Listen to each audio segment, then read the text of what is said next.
करते हैं। दोस्तों, भगवान विष्णु जी माता लक्ष्मी को कथा सुनाते हुए कहते हैं, हे देवी, एक समय की बात है। मध्य देश में महेंद्रपुर नाम का एक राज्य था। उस राज्य में एक राजकुमारी थी जो एक गुणवान और चरित्रवान स्त्री थी। उसका विवाह एक धर्मनिष्ठ और सदाचारी राजकुमार से हुआ था। दोनों का जीवन वैभव, प्रेम और सुख से परिपूर्ण था। उन्हें किसी भौतिक वस्तु की कोई कमी नहीं थी। कमी थी तो एक संतान की, जिसको लेकर राजकुमारी हमेशा चिंताग्रस्त रहती थी। यही एक अभाव था जो राजकुमारी को अक्सर चिंतित कर देता था। समय धीरे धीरे गुजरता गया। भगवान विष्णु जी कथा सुनाते हुए आगे कहते हैं, हे देवी, फिर एक दिन अचानक राजकुमारी की तबीयत बहुत ज्यादा बिगड़ गई। उसे आभास होने लगा कि अब उसकी अंतिम घड़ी निकट है। उसने अपने प्रिय राजकुमार को पास बुलाया और कहा, प्रियवर, मैंने सदा आपको अपना सर्वस्व समझा है, हमेशा आपको प्रेम किया है और आपकी सेवा में कोई कमी नहीं छोड़ी। भगवान की पूजा भी की है, परंतु मैं आपके जीवन में संतान का सुख नहीं ला पाई। मुझे आभास हो रहा है कि मेरा जीवन अब कुछ पलों में ही समाप्त होने वाला है। राजकुमारी ने आगे कहा, हे प्रियवर, मेरे जाने के बाद दुखी मत होना। मेरी यादों के सहारे जीवन व्यतीत करना। मैं आपको वचन देती हूं कि अगले जन्म में फिर से आपकी पत्नी बनूंगी। तब मैं आपकी संतान की इच्छा अवश्य ही पूरी करूंगी। इतना कहकर उस राजकुमारी की मृत्यु हो जाती है। भगवान विष्णु जी माता लक्ष्मी जी से आगे कहते हैं, हे देवी, फिर समय आने पर एक दिन राजकुमार भी अपना शरीर त्याग देता है। फिर वह राजकुमार एक ऐसे राजा के घर जन्म लेता है जिसकी 100 रानियां थीं। उन सभी रानियों के बीच वह राजा का एकलौता पुत्र था। उधर वह राजकुमारी भी एक ऐसे राजा के घर में जन्म लेती है जिसकी भी 100 रानियां थीं। उन सभी के बीच वह राजा की इकलौती पुत्री थी।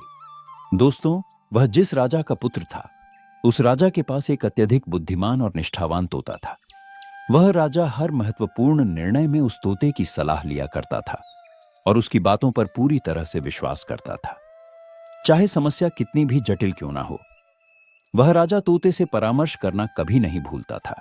फिर एक दिन उस राजा ने अपने तोते को बुलाकर कहा, हे तोते, मैं तुम्हें एक बहुत अहम कार्य सौंप रहा हूं जिसे तुम्हें पूरा करना है।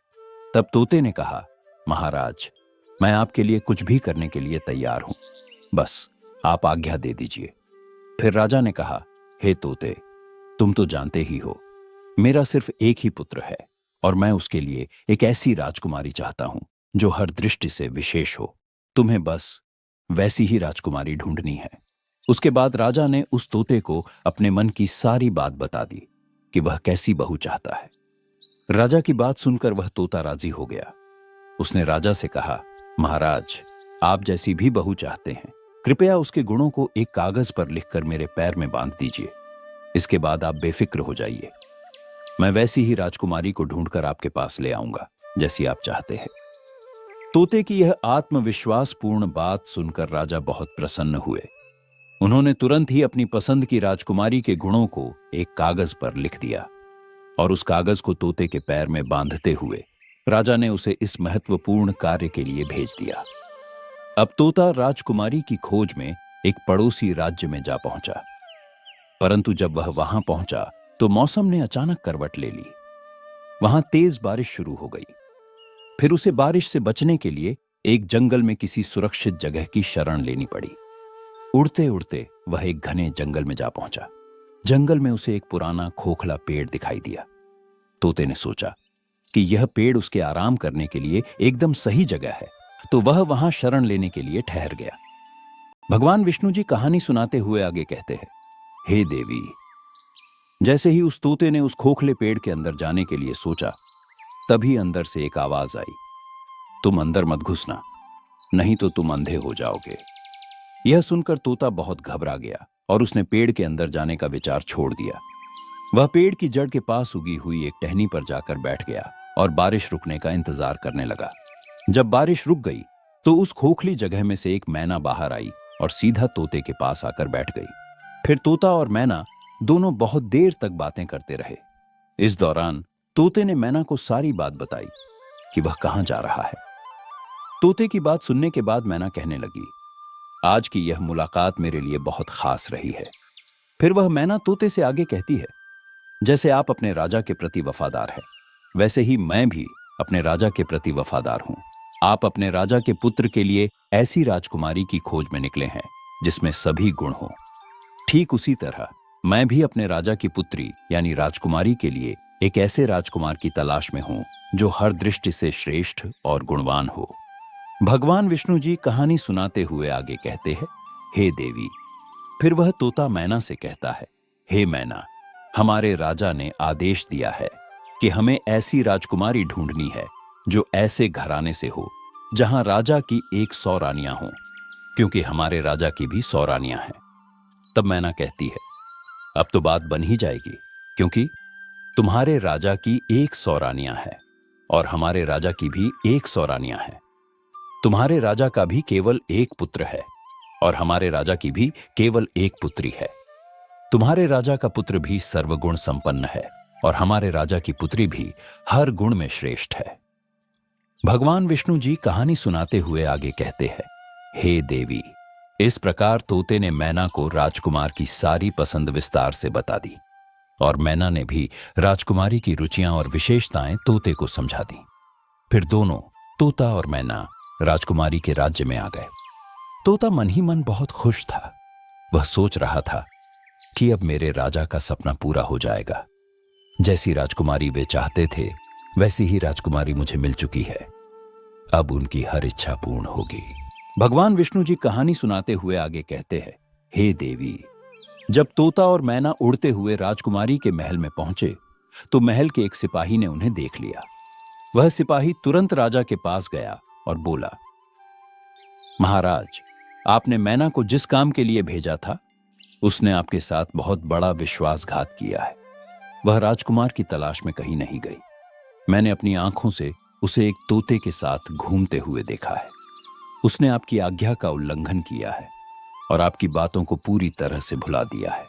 सिपाही की यह बात सुनकर राजा को बहुत गुस्सा आ जाता है और वह तोता और मैना को दोनों को मारने का आदेश देता है। जब यह बात मैना को पता चली तो उसने तोते से कहा, हे तोता, हम दोनों की जान अब खतरे में है। हमें जितनी जल्दी हो सके यहां से भाग जाना चाहिए। अगर हम यहीं रुके रहे तो बेमौत मारे जाएंगे। इससे पहले कि राजा के सिपाही हमें ढूंढ ले, चलो यहां से दूर भाग जाते हैं। फिर ऐसा सोचकर तोता और मैना ने तुरंत वहां से उड़ान भरी और बहुत दूर निकल गए। राजा के सिपाहियों ने तोता और मैना को ढूंढने की बहुत कोशिश की, लेकिन वे कहीं नहीं मिले। अंत में सिपाहियों ने यह मान लिया कि तोता और मैना को राजा के आदेश का पता चल गया होगा, इसलिए वे भाग गए होंगे। यह सोचकर राजा के सिपाही खाली हाथ महल लौट आए। भगवान विष्णु जी कहानी सुनाते हुए आगे कहते हैं, हे देवी। फिर कुछ दिन तक तोता और मैना ने इंतजार किया ताकि लोग उस बात को भूल जाएं। जब उन्हें लगा कि सही समय आ गया है तो वे फिर से महल लौट आए और आकर तोता राजा के बाएं घुटने पर बैठ गया और मैना उनके दाएं घुटने पर बैठ गई। फिर मैना ने राजा से पूछा, हे महाराज, आप हमें क्यों मारना चाहते थे? हमने हमेशा आपकी वफादारी की है। आपके महल के सिपाही हमसे जलते हैं और इसलिए उन्होंने आपके सामने हमारी बुराई की। लेकिन हम दोनों, तोता और मैना, जो बड़े शान वाले, बुद्धिमान और अमीर राजाओं के वफादार सेवक है, हमने आपके साथ हमेशा वफादारी की है। इसके बाद तोता और मैना ने राजा के समक्ष अपनी पूरी बात रखी। तोता और मैना ने राजा से कहा, हे महाराज, हम दोनों उन 2 राजाओं के सेवक हैं जिनके राज्य में 100 रानियां हैं। उनमें से एक राजा का केवल एक पुत्र है और दूसरे राजा की केवल एक पुत्री है। यह दोनों राजाओं ने भले ही कभी एक दूसरे को देखा नहीं है, लेकिन वे अपने बच्चों का विवाह एक दूसरे के बच्चों के साथ करना चाहते हैं। एक राजा को ऐसी बहू चाहिए जैसे दूसरे राजा की पुत्री है और दूसरे राजा को वैसा ही दामाद चाहिए जैसे पहले राजा का पुत्र है। तोता और मैना ने आगे कहा, महाराज देखिए, हम दोनों उन्हीं 2 राजाओं के सेवक हैं। भगवान की कृपा से हम राज्य के बाहर एक जंगल में मिले और यह शुभ समाचार लेकर आपके पास आए हैं। भगवान विष्णु जी कहानी सुनाते हुए आगे कहते हैं, हे देवी। इस प्रकार तोता और मैना ने अपनी बात राजा से कही। उनकी बात सुनकर राजा बहुत प्रसन्न हुए। उसी समय तोते ने अपना पैर राजा की ओर बढ़ाया जिस पर एक छोटा सा कागज बंधा हुआ था। उस कागज पर ठीक ठीक वही बातें लिखी थीं जो राजा ने अपनी पसंद को लेकर कही थी। राजा ने जब वह कागज पढ़ा तो उसके चेहरे पर प्रसन्नता छा गई। हालांकि शुरुआत में राजा को तोता और मैना की बातों पर थोड़ा संशय हुआ, परंतु जब उसने उनके पास मौजूद दोनों कागजों को मिलाकर देखा और हर बात एकदम सटीक पाई, तो उसकी सारी शंका समाप्त हो गई और उसे तोता मैना पर भरोसा हो गया। फिर राजा ने तोते के पैर से राजकुमार की सुंदर शाही तस्वीर निकाली और तुरंत उसे अपनी रानियों के पास भिजवा दिया। राजा ने रानियों से कहा कि इस तस्वीर को ध्यान से देखिए और बताइए, क्या यह राजकुमार हमारी राजकुमारी के लिए योग्य वर है या नहीं? क्या आप सभी रानियां इस राजकुमार को पसंद करती हो या नहीं? भगवान विष्णु जी कथा को आगे बढ़ाते हुए कहते हैं, हे देवी, कुछ दिन बीत गए पर रानियों की तरफ से कोई उत्तर नहीं आया। इस बीच राजकुमारी को राजकुमार की तस्वीर बहुत पसंद आ गई। वह राजकुमार की तस्वीर को हर समय अपने पास रखती थी और निहारती रहती थी। आखिरकार कुछ दिनों के बाद रानियों की तरफ से जवाब आया कि राजकुमार सबको पसंद आए। अब उसका विवाह जल्द ही हो जाना चाहिए, क्योंकि राजकुमारी तो राजकुमार को देखे बिना जी नहीं पा रही थी। जैसे ही रानियों का जवाब राजा के पास पहुंचा तो राजा ने उस तोते को वापस भेजते हुए कहा, हे प्रिय तोता, अपने राजा से जाकर कह दो कि राजकुमार के लिए उसकी मनपसंद राजकुमारी मिल गई है और 3 महीने के भीतर विवाह के लिए हमारे पास आ जाए। फिर तोते ने आदरपूर्वक झुककर राजा को प्रणाम किया और अपने देश की ओर निकल पड़ा। अपने देश पहुंचकर उसने राजा को अपनी यात्रा की सफलता के बारे में विस्तार से बताया। जब राजा ने यह सुना कि उसे अपने राजकुमार के लिए वैसी ही राजकुमारी मिली है जैसी वह चाहता था, तो वह बहुत खुश हुआ।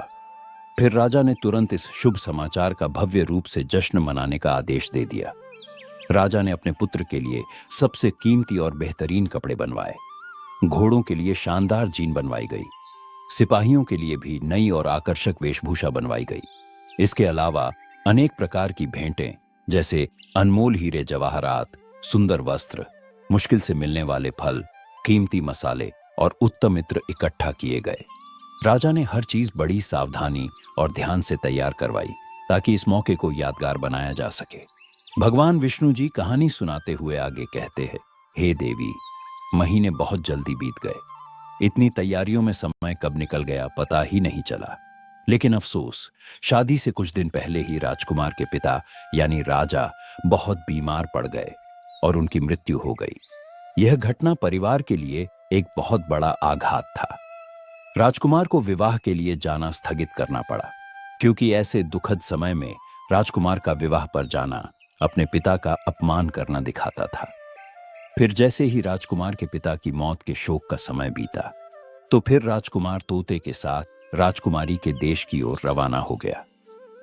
राजकुमारी का देश ज्यादा दूर नहीं था, इसलिए राजकुमार तोते के साथ जल्दी ही वहां पहुंच गया। उसने अपना डेरा राजकुमारी के महल के पास वाले बगीचे में डाल दिया। भगवान विष्णु जी कहानी सुनाते हुए आगे कहते हैं, हे देवी, यदि उस दिन राजकुमार ने उस बगीचे में अपना डेरा न डाला होता तो अच्छा होता, क्योंकि उसी बगीचे में उसका प्रिय तोता मारा गया। उस बगीचे के माली ने उस तोते को मार दिया। हुआ यूं कि बगीचे में खजूर के एक पेड़ पर बैठा हुआ वह तोता खजूरें तोड़ तोड़कर राजकुमार की ओर फेंक रहा था।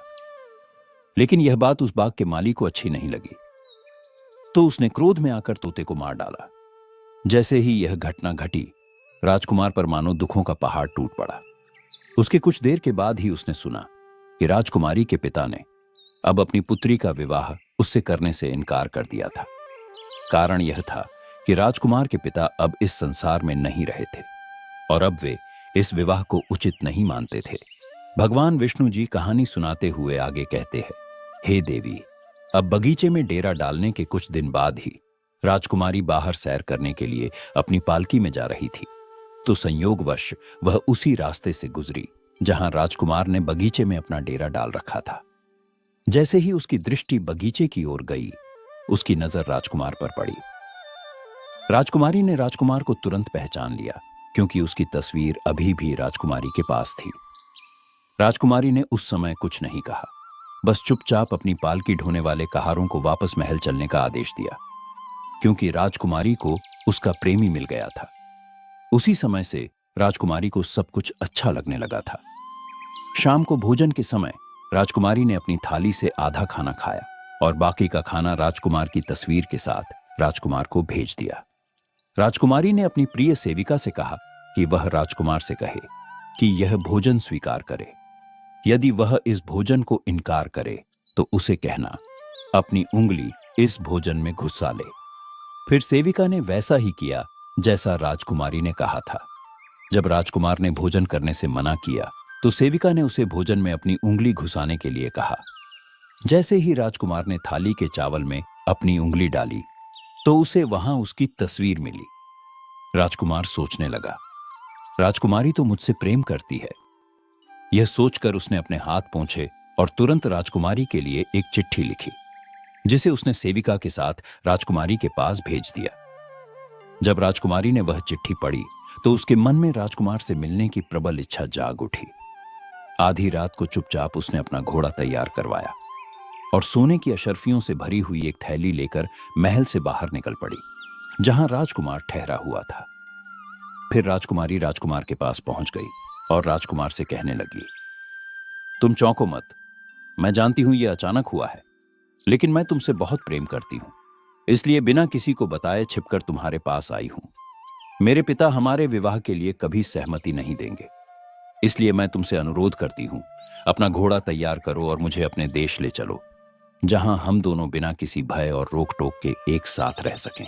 भगवान विष्णु जी कहानी सुनाते हुए आगे कहते हैं, हे देवी। फिर राजकुमार और राजकुमारी दोनों अपने अपने घोड़ों पर सवार होकर राज्य की सीमाओं से बाहर निकल पड़े। चलते चलते वे एक ऐसे नगर में पहुंचे जहां पर उनकी जान बहुत बड़े खतरे में पड़ गई। वह जीस नगर में पहुंचे। उस नगर में एक जादूगरनी रहती थी जो अपनी काली शक्तियों के लिए प्रसिद्ध थी। उस जादूगरनी की एक पुत्री थी जो जितनी सुंदर थी उतनी ही चालाक भी थी। जैसे ही उसकी नजर राजकुमार पर पड़ी, वह उसकी सुंदरता पर मोहित हो गई। मन ही मन उसने निश्चय कर लिया कि वह उसी राजकुमार से विवाह करेगी, चाहे जो भी करना पड़े। अब वह जादूगरनी की बेटी यह सोचने लगी कि आखिर कैसे वह उस राजकुमार को अपना बना सके। उसे एक चाल सूझी। उसने अपनी मां से कहा, मां, क्यों ना हम उस राजकुमार और राजकुमारी को अपने घर भोजन पर आमंत्रित करें। तब जादूगरनी ने अपनी बेटी की बात मान ली और एक योजना बनाई। उसने राजकुमार और राजकुमारी दोनों को अपने घर भोजन के लिए आमंत्रित किया। फिर राजकुमार और राजकुमारी दोनों उस जादूगरनी के घर भोजन करने पहुंचे। लेकिन जैसे ही वे अंदर गए, जादूगरनी ने एक चाल चली। उसने राजकुमार को एक अलग कमरे में बुलवाया और उसके गले में एक रस्सी का फंदा डाल दिया। रस्सी का फंदा डालते ही वह राजकुमार एक भैंसे के रूप में बदल गया। फिर जादूगरनी ने तुरंत उसे पिछले दरवाजे से बाहर निकाला और एक सुरक्षित स्थान पर ले जाकर उसे बांध दिया। उसके साथ ही उसने अपनी बेटी को भी उस भैंस रूपी राजकुमार के पास भेज दिया।